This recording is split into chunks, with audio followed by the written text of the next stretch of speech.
Coming up on Big Ten Today, a wild weekend in men's hoops clouds the conference race.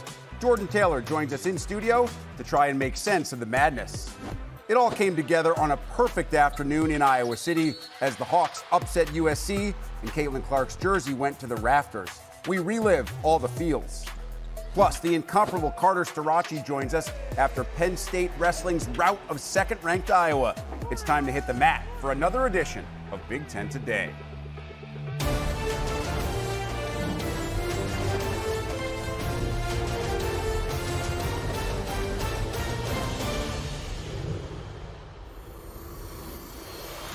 With that, welcome to Inside This Week opening edition of Big Ten Today. Rick Pizzo, thrilled to be joined by Jordan Taylor. I spent most of the morning trying to make sense of what happened. A lot of different locations inside the Big Ten on both Saturday and Sunday. I'm failing miserably in that attempt. Yeah, well, I mean, look, the NBA had soap operas, so the Big Ten said we're going to have a little reality show ourselves, but it's fun to see. Obviously, some good news, some bad news, but overall, the conference is in a good place. A lot of good games, even Washington, Minnesota, bottom of the conference, but super competitive, high-level play. We did not, however, have any blockbuster trades. That happens in the offseason, and it's called the transfer portal. We don't worry about that in the beginning of February.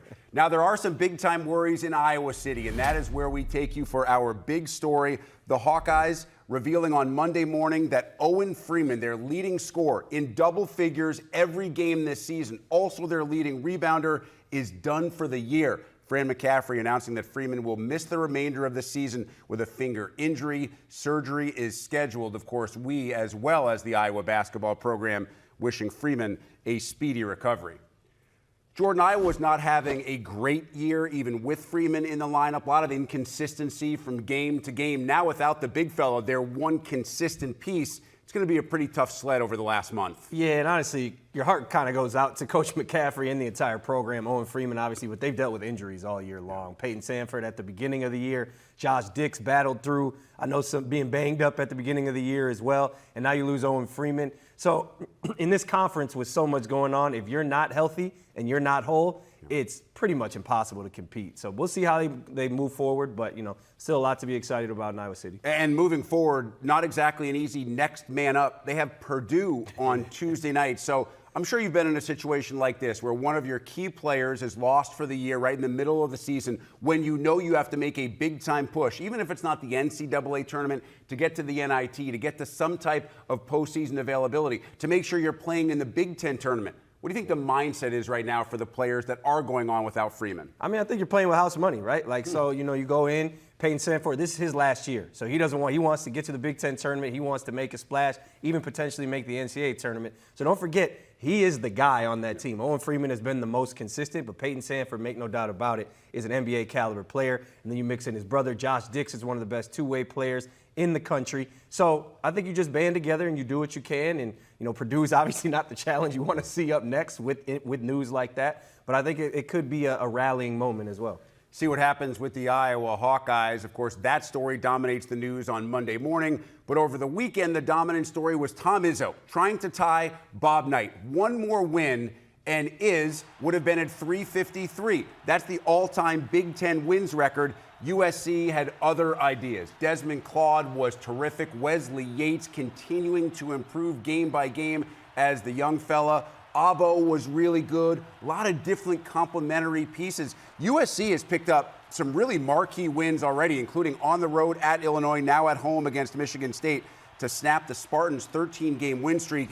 Jordan, I know USC had been playing pretty well, but based on what Michigan State had done since Thanksgiving, hadn't lost since the Tuesday, the last week of November. This had to come as a little bit of a surprise. I think we sat here, me and Dave Revson, and talked about this West Coast swing, and a lot of teams have been getting tripped up out there, whether Washington got Maryland, who's at the top of the conference. When you have to go to USC and UCLA or Washington and Oregon, it's tough to get both. And quite frankly, Desmond Claude and Wesley Yates did not care at all about Tom Izzo going for the record. And those two guys did things that a lot of other guards have not done against. What is Claude doing right now? Well, he presents a different problem that a lot of other guards don't. He's big, he's 6'6", so you think of guys like Kasparas Yakichonis when you think of that size.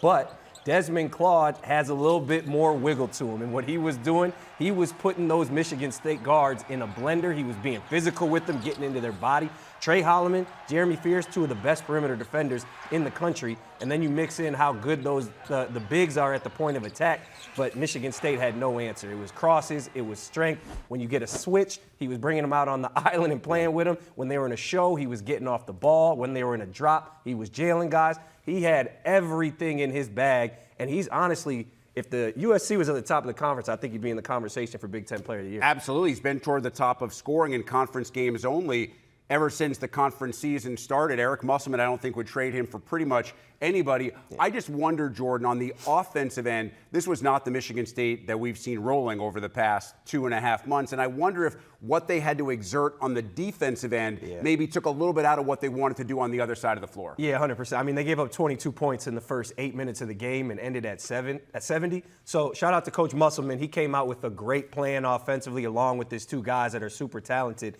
But Michigan State is not necessarily a team that's built to play from behind. They do still struggle to score at times. They struggle to make threes. So when you have to exert all that energy on defense, and I think they were a little confused. I think there's a mental level of exhaustion to that when, you know, the base defense wasn't quite working how it normally does. And then you get into that with those frustrations. Then you get back to the offensive side where it makes it even more difficult, to your point, to get into it. And, of course, the storyline surrounding Tom Izzo and Michigan State. There was so much made of this West Coast road trip. You had USC over the weekend. You have UCLA next. Izzo still trying to tie Bob Knight. He sits at 352. The General at 353 for most Big Ten wins all time. Pretty impressive, by the way, that Matt Painter is already at 235 for a fairly young guy climbing up this list if Paint stays in West Lafayette for as long as we expect him to. I just wonder if maybe, even though Tom has tried to downplay this, if the pressure fell a little bit more on the players who have admitted they want to do this for Tom and they want to do this as quickly as possible. Yeah, you know, I personally don't think so. I think it's kind of a foregone conclusion. I think those guys are, again, they're going in the toughest part of their schedule. Yeah. So I think it's even more pressure to right now. They have to buckle down and they have to go get wins. So if you do add that in, I could see, you know, maybe there is some pressure there. But every night is a pressure-filled game. I don't think this one was any more. And I think what you love about that game is you saw some really good senior moments from Jaden Akins. He kept them in the game when USC was trying to run away, a couple fadeaways. He was scoring at a rate, maybe not the most efficient, but hitting big shots, which is what you love to see. Yeah, one of the hallmarks of Tom Izzo's career, his teams always play well after a loss. We'll see how they do next time up against UCLA. Let's focus on Ohio State, Illinois. A tale of two very different halves between the Buckeyes and the Illini. I did not get a chance to watch this game live. I had it on DVR. And then I checked the score at the half, and I thought to myself, Ohio State's going to pick up a monster win. Jake Diebler has these guys playing exactly the way he wants. Yeah. Then after I went back and had a chance to watch it, I watched Illinois and Will Riley specifically in the second half, and Illinois just took over the ball game. Yeah, well, Will Riley took over the ball game as well as Dre Gibbs-Lawhorn. And Illinois exerted everything that we know they can do in that second half. It took them a minute. It got down to 7 minutes, but then Brad Underwood put in that two-big lineup that he has raved about with Morris Johnson Jr. and Ivisic. That was doing it on the defensive end, and then it was Will Riley. Normally you see these freshman slumps or these freshman walls. Maybe he hit his a little early, but he's come back strong as of late. He did this against Nebraska. He's playing in the pick and roll, and now you add him into the mix. Kasparas Yakachonis didn't come back on the floor until 2 minutes left in the game. Will Riley looked like Kasparas Yakachonis in the pick and roll. So Illinois, you know, frustrating for Ohio State because you play so well, you get 6 minutes away, but they put in that positional size. Again, Dre Gibbs-Longhorn, Kylan Boswell at the guard. They're pressuring John Mobley. They're pressuring Bruce Thornton. Those guys started to force a little bit, and then there's no option. What do you do? What do you switch? Whatever it is, then you see Will Riley. You see Morris Johnson Jr. It's a lot to deal with from the Illini. You know, I scratched my head a little bit when Brad Underwood said, when Tommy was on the bench, that Ivisic may be our most important player. And I thought, you got to be crazy. That's got to be Yakachonis. It's got to be Boswell. But the way he spaces, the different things he can do, what he forces opposing defenses to do, it opens things up for other guys. And you mentioned the two bigs with Tommy back, and Morris Johnson is suddenly becoming a legitimate factor that other teams have to worry about. This team is able to give a completely different look than it can give with a different roster on the floor. 100%. And I think it's an NBA look in the sense that they can go Morris Johnson Jr. at the 5 on offense and at the 4 on defense, which you do not see very often at the college game. And then, as you mentioned, Ivisic's ability to pass the ball allows them to space. Brad Underwood called him the best passing big in the country. but I think it's the biggest side on the defensive end. Ivisic is not a shot blocker, but he's a mountain. He can test everything. And the Merez Johnson Jr., I got to watch him up close and live, really give Nick Martinelli problems and trouble. So when he can be out there on the perimeter but still contest at the rim, then you get Will Riley. You saw a lot of floaters and missed layups from Ohio State down the stretch from their guards. When you're a 6-foot guard and you got to finish over 6'8", 6'9", 7 foot, and then Kylan Boswell, who's built like a running back, that is not a problem that I would want to go back and have. Yeah, I love Merez Johnson. I think his only issue right now, he doesn't know how good he is and maybe how good he can be. I'm guessing that Brad Underwood and that staff will get him to that point, and when he does, he's going to be a legitimate factor on the inside for Illinois. Let's head back to Friday night. Our first chance to discuss Purdue, Indiana, a terrific basketball game inside Mackey. And I know Braden Smith did his thing and played at a preseason All-Big Ten Player of the Year, which is exactly what he is. But let's give some props to Trey Kaufman-Renn. Yeah. Not just for going for 23 and doing a great job on the inside with those Indiana bigs, but that last second shot, the ultimate game winner, the jump hook from had to be, 12, 13 feet. That is a tough shot. Yeah. He made it look easy, and he did it with confidence. He did it like he's a guy who's been doing it over and over, when in fact, it had been Zach Edey doing it for the last 3 years. Yeah, they found their Zach Edey replacement, obviously. But you mentioned it was over Umar Ballo. It was off a spin move, and like you said, from 12, 13, 14 feet.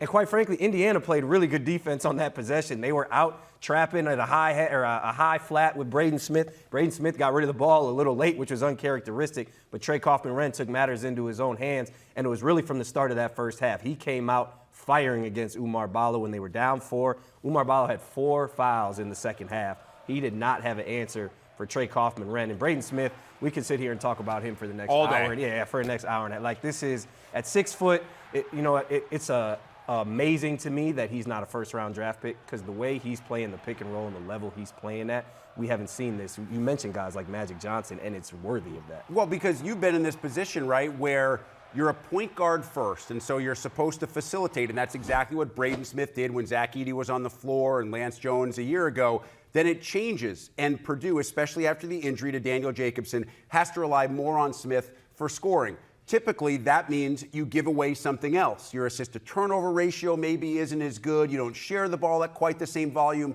Smith has kept up all those numbers, actually improved, and yet his scoring has gone through the roof. It's really quite remarkable. It is remarkable, and I think you talked about Zach Edey. They ran a lot of pick and roll last year with Zach Edey. They did. But Braden Smith's objective last year was different. It was to get to the second guy, get the hockey assist, get the seals for Zach Edey, occupy the big man. This year, the big man is up on the screens with Braden Smith. They're throwing different coverages at him. Now it's the pocket pass. Now it's the mid-range jumper. It's the 3. So he has, a lot of times you don't see that. He has really adapted his game to different coverages in a way that is very subtle, but very impactful. And again, I could sit here and go on and on and on. It really is truly amazing. Lastly, quickly touch on Indiana, because the Hoosiers deserve credit. They played a terrific basketball game, really for all 40 minutes inside Mackey, or I'll say 39 minutes and maybe 49 seconds. I'm not sure what really happened in that last 10-second spurt.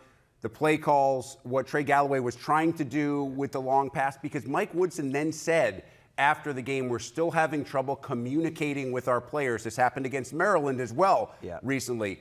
You can't be having trouble communicating with your guys in late game situations at the end of January. It's too late in the season, but that's been the frustrating part. Indiana clearly has the talent. They have the capability to win these games. They're always there. You get Mackenzie Mbako, who's been inconsistent. You got the good version of Mackenzie Mbako, who again is potentially an NBA caliber player. But then it's just the miscommunication. Umar Ballo didn't quite have his best game. But, again, it's something just not clicking over there, and it's unfortunate if you're an Indiana fan, a coach and a player, because when you see everything you have and you can't get it right, that's really what's the most bothersome. And so many what-ifs, because when they do get it right for those stretches that they're playing to their ceiling, I would still argue they could be as good as anybody in this league. It has just been so few and far between, and that's obviously the frustration of Hoosier fans everywhere.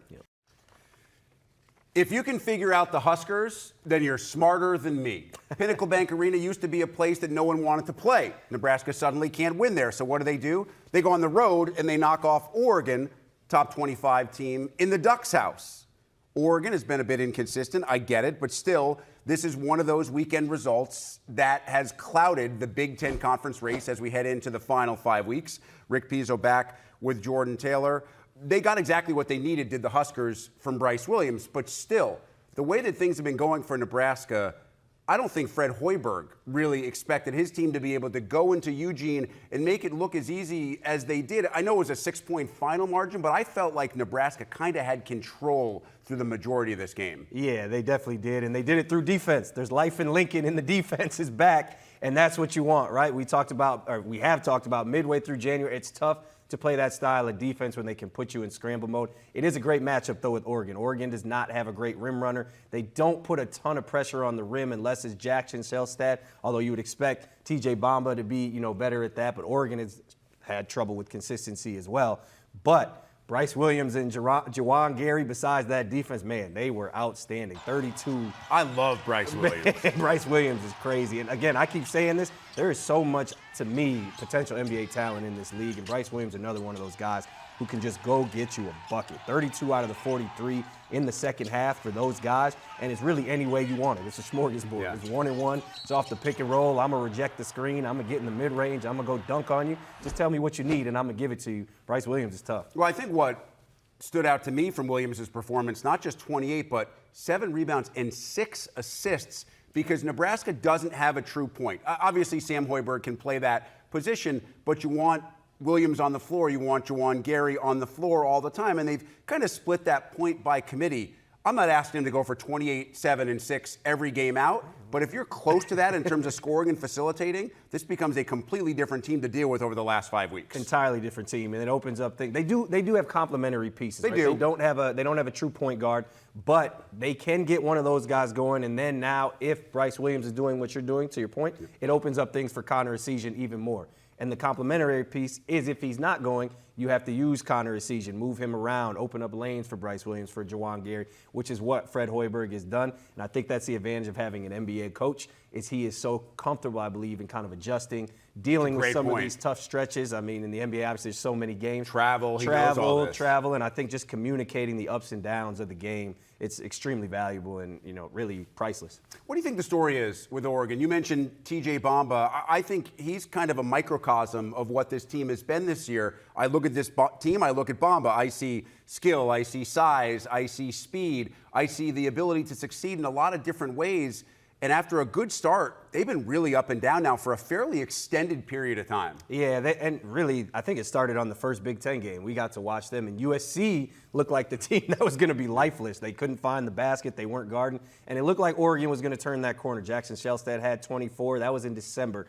And they've really kind of been stuck in the mud ever since then. They'll have a good game from Bamba and Shellstad, but no Biddle. But for them to win, they need all 3 of those guys rolling, or Brandon Angel, and they just can't seem to put it together. Which honestly is a little puzzling to me as well with the talent. And now it gets a little spooky for them, because you got to go to Michigan, you got to go to Lansing, Ann Arbor, and even a Northwestern team that's banged up. You get to come back home. You got Wisconsin. You got a USC team that's rolling. So they need to be very, very careful here. You could do that, though, with everybody when you look down the schedules right now inside the Big Ten. 100%, but Oregon is trending in a way that some other teams aren't. And I'm not trying to call out TJ Bamba, because I like his game. He had 13 in this one. Yeah. He wasn't the reason they lost. I just think this team has kind of followed that formula in not being exactly what we expected from game to game. And I think Dana Altman would probably agree that that's the case. Yeah, I think TJ Bamba would appreciate even being called. I think he knows the level that he's capable of playing at. I think he knows that he's not quite there right now and what that would mean to this team.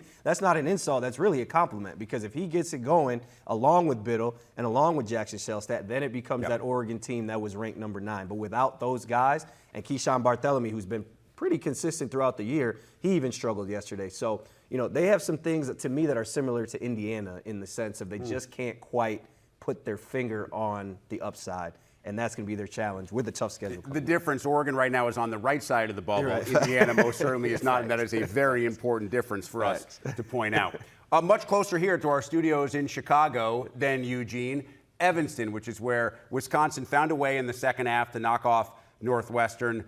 You just cannot put this team on the line, first of all. I know that John Tonje was terrific again. He had 27 points. But when you're in a close game against Wisconsin, they don't turn the ball over, and when you have to foul them and they go to the free throw line, it's curtains. And we have seen that now time and time again over the last couple of weeks. Wisconsin in tight games, they build a little bit of a lead. The opponents have to foul. They go to the line. ice. Yeah, and I mean that's been true of Wisconsin for since Teddy Roosevelt was president, I guess. But this new That when you Wisconsin played, team, by the way? that is when I played, back when Teddy, good old Teddy was in office. But no, this new age Wisconsin team, they're gonna do that. But I think what adds another element to is this offense. Kirk Penny, Coach Gard, Joe Krabenoff, Greg Steensman as player development, the entire coaching staff, I could go on and on and on. They have done a tremendous job. The swing was a great offense in the sense that it shared the ball and guys were a threat in the post. With this new offense, it allows 3 guys to handle the ball. It gives you 3 playmakers. You get it off the rim, the 1, 2, or 3 can push. And then when 3 guys are playmakers playing the pick and roll and have positional size like Tanji, like Blackwell, you get Gaines and Max Klesmit. You get Gaines or John Blackwell can have 5. And Carter Gilmore, of all people. I'm glad you're bringing him up. He's another guy that's kind of like a Merez Johnson. Figure out how good you are and how good you can be because your upside is through the roof. Carter Gilmore is a guy, if he shoots the ball like that 100%, just the energy and the engine that he plays with, and then if he can add that 3-ball to his shot, he's finishing around the rim. He's a guy where Coach Gard, I know, is going to leave him on the floor because he's not worried about any mistakes. If he makes one mistake, he's not going to do it again. So, but again, that offense opens up opportunities for guys like that where you fall asleep and you're like, all right, I got to worry about these 3 guys. All right, now he's picking and popping, he's knocking down shots. Now what do you do when you're guarding this faster-paced Wisconsin offense? And I think it also allows Wisconsin to worry a little bit less when Steven Crowell, who has been prone to have off games, has an off game or decides he doesn't really want to shoot the 3, which Gard has pushed him to do now for multiple years. Gilmore is another option, not just on the inside, but on the outside as well.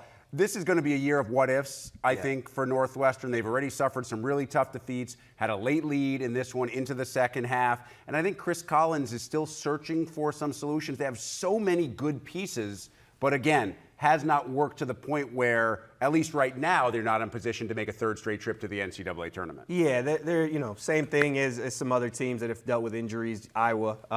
But I want to shout out Brooks Barnheiser first and foremost, man. He's grinding. He is grinding. He's done for the season. College career is over.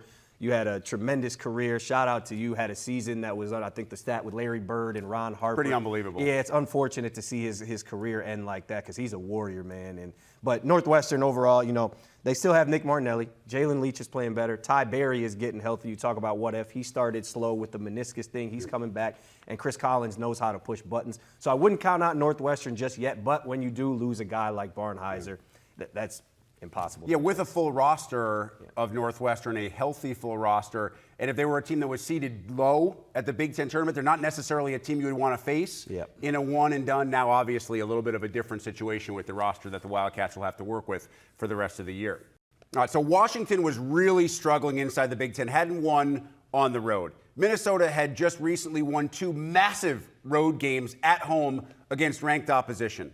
So, of course, the Huskies go to Minneapolis and knock off Minnesota because nothing this weekend inside the Big Ten was going to make sense. Congrats to Danny Sprinkle in Washington on the first official conference road win as members of the Big Ten. Rick Pizzo back with Jordan Taylor. And I mean that in all sincerity because it is tough when you are struggling and when you're staring at no postseason, you're staring at missing the Big Ten tournament, which is where Washington is right now in terms of the standings. And you have to go on the road, and Minnesota has played well there. To be able to keep your team together, like Washington stayed together in this game and grind out a 3-point win, big-time feather in the cap. That's a huge feather in the cap. And for anybody that didn't watch that game, I think they look at the conference and say these teams are at the bottom of it. Awesome game. A tremendous game. I got to sit courtside for that one.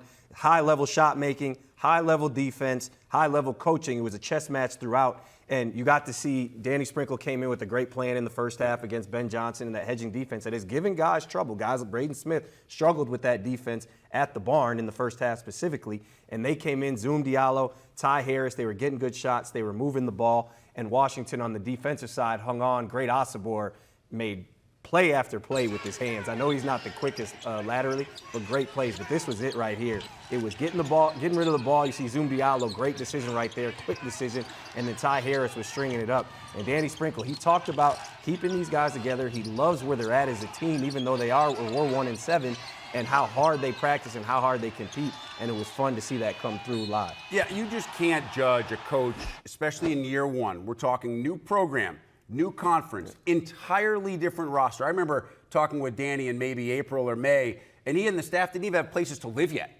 I mean, because they had basically been out on the road for the entire first couple of months, after getting this job. So it's not about wins and losses. Ultimately, that's how you're judged maybe 3 or 4 years in. But you pointed out the importance, the chemistry, how he feels about this team, not just on game day, but going through practice days. 100%. And I think people don't understand how hard it is to live your life on a year-to-year basis. And that's what coaches do. That's what players are doing now. And for 19, 20-year-old kids, for them to be 1-7, I know that can sometimes be deflating, but to come out and show the effort and put in the work day in and day out, it's truly a testament to the type of players he gets, to the type of coaching that him and his staff do. And Washington has a bright future. Zoom Diallo is a dude. He had Femi. He's a dude. He's a dude. He had Femi Odekale, who I think is one of the best defenders in the Big Ten, and those two were going at it. Late game, Zoom Diallo waving off ball screen, saying, let me go one-on-one. He'd win one, come right back, was never deterred. So Washington has a lot to be excited about. I wonder where Minnesota goes from here. They had obviously turned the corner, lost their first 6 conference games. Then they won 3 in a row. I referenced the 2 ranked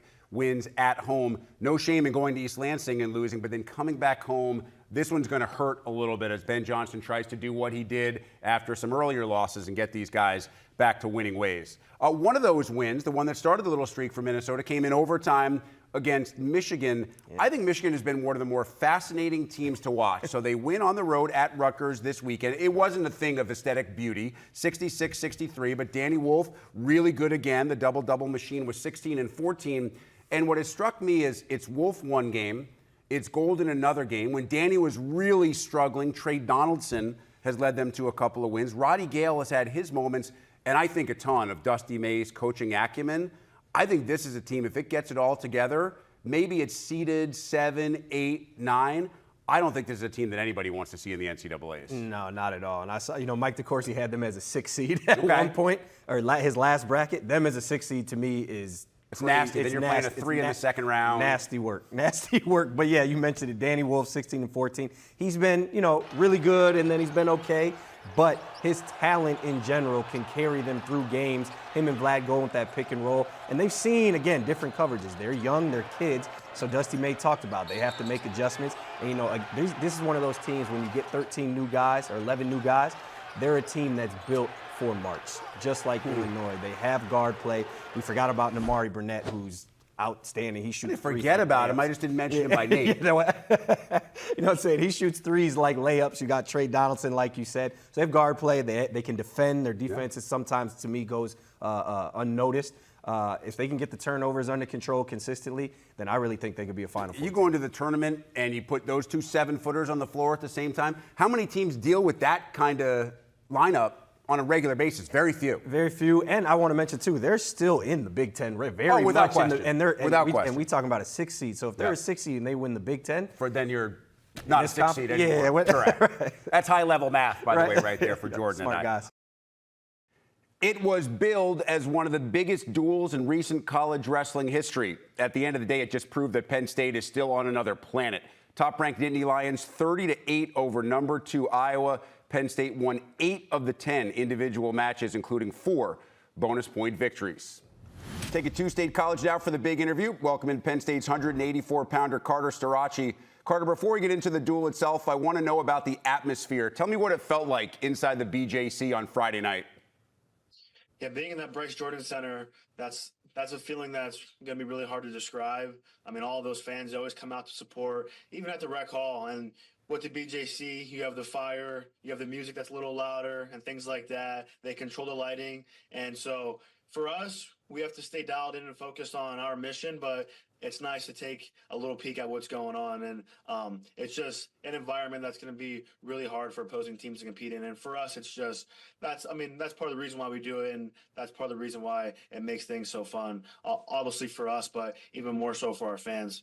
Does it feel any different when you have Iowa, the number 2 team in the country, coming into your home dojo, as Gabe Arnold called it?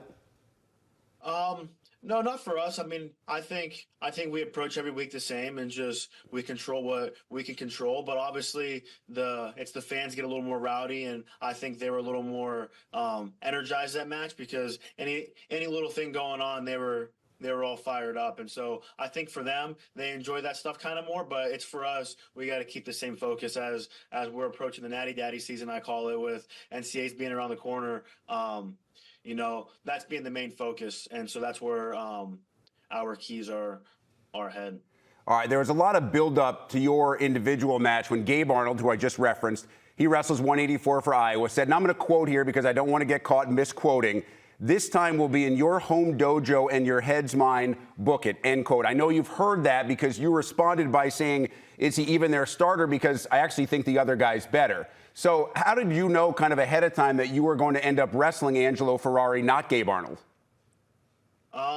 I mean, you got to realize, man, I've been in this sport for a long, long time. I'm a veteran in the sport, and I mean, I'm around great minds like our coaching staff and our teammates, things like that. So I know what's going on, and you know, you can maybe fool other guys and other teams, but you can't pull one by us. And so I just feel like we're just well equipped all around the board and things like that. And as long as for his comments, things like that, I mean, I'm all for that kind of stuff, you know, because you know.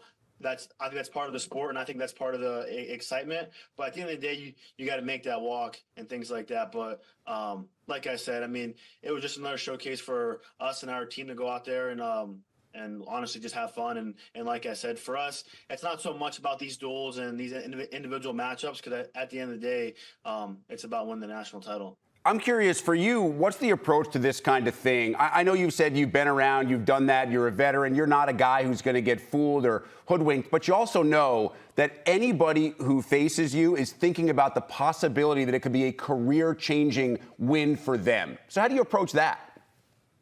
No, I don't think that's correct because, you know, I think whatever happens out there, you know what I mean? Like, I'm the kind of guy you got to kill, you know what I mean? And if you don't kill me, then it's the next time I'm gonna keep coming after you over and over again. So for me, even if something does happen, I mean, I'll catch you again. And so, and that's kind of my focus, and I feel like that's kind of what is freeing for us, and that's something that our coaches talk about. It's not just about the match going on now. It's about the next match, and the next match, and the next match, and everything's practice. You know what I mean? Like, even though we get those great environments and things like that, but it's just another practice for us, another opportunity for us to get better and just kind of improve our skills for the next one. And even national tournament, that's practice for the World Championships. And the World Championships is practice for the Olympics. And you know what I mean? So when you have that kind of perspective and things like that, you kind of always have the upper advantage.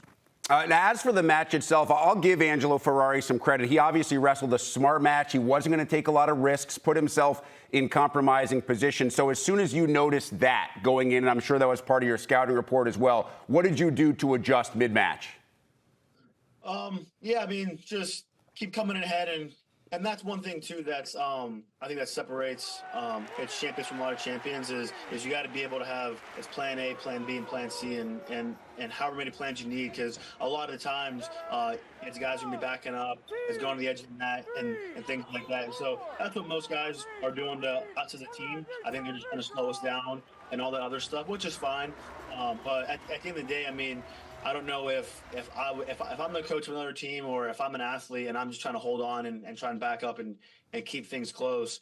I don't know if that's really setting you head for its long-term success, you know, and for us, that's not kind of what we focus on. We want to dominate and put points on the board, but at the end of the day, a win is a win. Yeah, and the domination in the duel kind of really started in the middle. There's a split at 25 and 33, and then Bo does his thing at 41. But I felt like the tide really turned. The momentum got rolling at 49. I mean, Shane Van Ness goes full swipe session in the second against a really good opponent in Kyle Parko. What's it like to see a teammate just racking up points like that and getting the crowd in an absolute total frenzy against such a good opponent from Iowa? Yeah, I mean, Shane's he's one of the best wrestlers in the country. You know, I mean, even last year when he was injured, he kind of knew he was a guy that he was right there to win a national title. And he's a guy that he puts in all the work. You always see him working with the coaches and things like that. So for us, that's not a surprise, but it just shows too that our team is really, really deep because we have guys all the way from 125 to heavyweight, from freshman to senior. I mean, all these guys are ready to go. So for me, it's really cool to be a part of, and it's always fun to watch. I mean, I've been a part of this program for a while now, so I'm kind of used to how things roll around here, and it just gets better every year. And it got even better at 57 because Tyler Kasak takes down the #1 ranked wrestler at that weight class in Ja'Cory Teamer. Hadn't wrestled a lot, but obviously has great history both nationally and at Arizona State. But the moment maybe of the entire duel, right, comes at the end. Tyler has him up in the air with one arm and raises the other arm in celebration as the clock kind of winds down. How savage was that, and what was the team's reaction? How much conversation has there been about that post-duel? I don't think much conversation post-duel because now our focus is on Michigan and Maryland coming up this weekend, and so we have to take those teams it's very seriously, just as we do every single team. And as far as the hand in the air, that's kind of when I start my warm-up. So I didn't get a chance to see that live, but I kind of heard the crowd yelling a bit, and then I saw Tyler was walking off, and I saw this huge gash in his eye, and then he was all fired up, and so then. After the duel, I obviously saw a few things where he had his hand in the air. And I'm just like, that's something Tyler would do, you know. And I feel like the fans appreciate that stuff, and that's the stuff that I think the sport needs. But again, I think the focus is on the wrestling, and that's what matters. And then obviously him getting a big win like that, I feel like he was fired up. And I mean, he's having a great season up at 57, so I think he's filling into the weight class pretty good. Yeah, I kind of figured that you didn't get to see a lot of that because I know once you get ready to start close to intermission, you're getting ready for your match as well, which means you didn't really see Mitchell at 65 take on Mikey Caliendo. That's 1 versus 2, but Mitchell Messenbrink has very quickly become one of the dominant wrestlers in this country, really, at any weight class. I mean, that was never a match against the number 2 ranked wrestler in his weight class. How has Mitchell ascended to the point where he's gotten to? Yeah, I mean, he's been looking really good even since when he first got here. And I mean, he's the kind of guy too that's just not going to stop. He's going to be on you the whole entire match, and I feel like that's just a lot for guys to handle. You know, I feel like most guys can't keep up with that pace and things like that. And Mitch is a guy that he just kind of loves the sport of wrestling, and he loves to fight. You know, even when he's in a dogfight, I feel like he looks forward to that stuff. And so, I mean, he's doing a wonderful job this year. And obviously, like you said, him going out there and really dominating that guy. And I think he's beat that guy a few times, so I'm not too sure if that guy wants to wrestle Mitch again. He's doing a good job really separating himself from the field. Yeah, that's 4 straight over Caliendo, counting last year, 3 meetings, and this year as well. Hey, Carter, let's get you out of here on this. I know you're a process-driven guy. You're thinking about next man up, next matchup. But we have to have the conversation, at least here in the media and those who follow college wrestling, about the fact that you have a chance to become the first ever 5-time national champion in the history of this sport. How much have you allowed yourself to think about that? Honestly, not much at all, because like even last year, I mean, everyone was talking about, oh, you're gonna be the first 4-time Penn State champ at the first 4-time champ at Penn State, and then you'll be like the 6th ever, and then you and Eric be the first. So it's always going to be something, you know what I mean? And now this year it's the 5th, and then maybe next year some other kid has opportunity or their team. So it's always going to be something, and I feel like that's kind of what sports are designed for, and I feel like that's what creates stories and hype, and which is all good. But for me and my job, I got to stay focused on, like I said, on Michigan and Maryland. And then I feel like when you kind of have that perspective, that kind of takes care of all the things down the road. So for me, it's just about going to practice today, getting better. And obviously, I mean, winning a 5th national title is cool and great. But for me, I mean, all that stuff kind of comes and goes. And I feel like something that I've learned just through being in this program, because when I first got here, I mean, I was like, I want to win. And obviously, I still want to win, but it's more so just about who you're becoming in the process and the man you are, because like I said, all this stuff is cool now, and then in a couple of years, it's going to be something else. So it's kind of like what's going to stay with you forever, you know? And obviously that these national titles aren't going anywhere. They're going to be at my crib forever, but I feel like there's a deeper meaning behind all that stuff. Some great perspective from one of the greatest to ever do it at any weight class. Carter Starocci, truly appreciate your time. Wish you the best of luck the rest of the way, man. Thank you. I appreciate it. Time for us to take you around the Big Ten. This had been rumored for a few days, really ever since Ohio State's national championship, that Chip Kelly would consider leaving for the NFL. It has become official after 1 year as the Buckeyes OC. Kelly is headed back to the league. He will take the same position with Pete Carroll and the Raiders. One of the great moments of the weekend in Iowa City. Not only did the Hawkeyes knock off Juju Watkins and USC, but on 2-2, it was the day that number 22 was taken to the rafters as the legendary Caitlin Clark saw her journey go to a place where it's never been before and a number that no one will ever wear again. Honestly, to all the people that have just poured into me over the course of my career, from the people that don't get any recognition, from our media team to our managers, all of you that have given so much of yourselves to allow me to to be who I am. Thank you. I can't say it enough, and I wouldn't be here without all of you. So I really appreciate it, and I can't wait to be back in here and play another game in front of you all. So thank you for being here. I love you guys, and I'm glad I'm going to be able to get to do it again. So thank you. She will do it again. The Indiana Fever playing a preseason exhibition game inside Carver Hawkeye later this spring. As you look at the women's basketball results from Sunday, in addition to Iowa's win over USC, a little bit of a surprise as number 14 Maryland goes down at the hands of Illinois. Michigan State inside that top 25 just keeps rolling. And you look at that top left, UCLA still number 1, still unbeaten. Corey Close and the Bruins running Minnesota out of the gym. A really good Minnesota team, by the way, 79-53. So with all these scores and other national scores in the mix, the AP has released its updated women's basketball top 25. Obviously no change at the top, with UCLA followed once again by South Carolina, Notre Dame. Texas is up to 4 and UConn is up to number 5. That's because USC falls from 4 to 7. Ohio State stays put at 8. Maryland and Michigan State giving the league a handful of teams still inside the top 20. And coming up on Tuesday night here on the Big Ten Network, we have a men's doubleheader. Start in-state college, Penn State playing host to Minnesota. That's followed by USC and Northwestern. We'll have a post-game show. We'll have a big show to wrap up the entire night, but our coverage begins with the Big Ten Live tip-off show. It comes your way at 6:30 Eastern, 3:30 Pacific time. Heading into that game, here will be the Big Ten standings because there are no games on the men's side on Monday night. Michigan State, coming off its first conference loss of the year, still at the top at 9-1.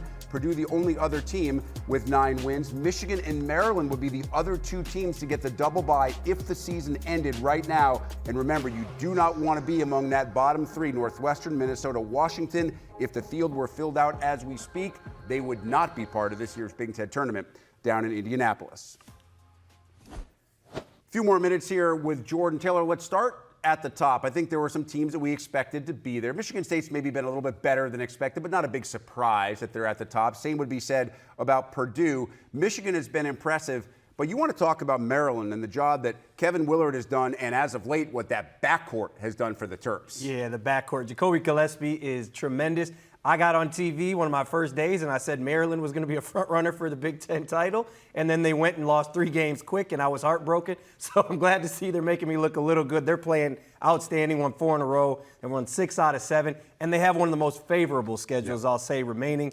At Ohio State on Thursday, but after that, Rutgers, Nebraska, Iowa, there's a lot of room for them to climb those standings. And the only thing that we know is those standings will change, not just weekly, but daily, especially as you get into the heart and the final month of the Big Ten season. Let's focus on the bubble and your focus on 3 teams, Oregon, USC, Ohio State, all teams in the mix.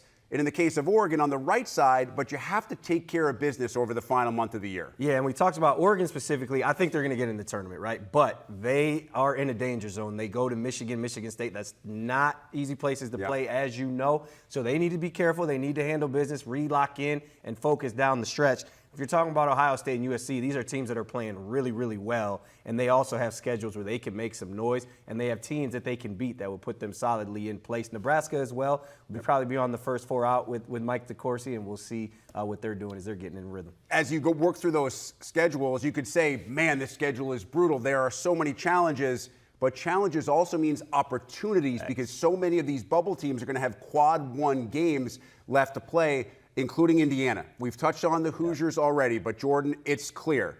There's no more time to wait. If Indiana's going to make a run, it has to start right now. It has to start right now, and they have a great test. They have Ohio State at the end of the year. They have quite a few, as you mentioned, quad 1 games, but Indiana needs to figure out what their identity is. Umar Ballo has been great most of the year. Mackenzie Mbako seems to be better when Malik Renew's not on the floor, but those two need to find a way to complement each other. Trey Galloway and Miles Rice put up a donut yesterday. They need him down the stretch for 100%. This is one of the best times of the year. Obviously, the tournament and that weekend is probably the best weekend of the year, but the bubble watch is full go right now. Mike DeCourcy, you're not allowed to sleep, my man, not for about 6-7 more weeks. Right. For Jordan Taylor and our guest, Carter Starocci of Penn State Wrestling, I'm Rick Pizzo. Thanks for watching this edition of Big Ten Today.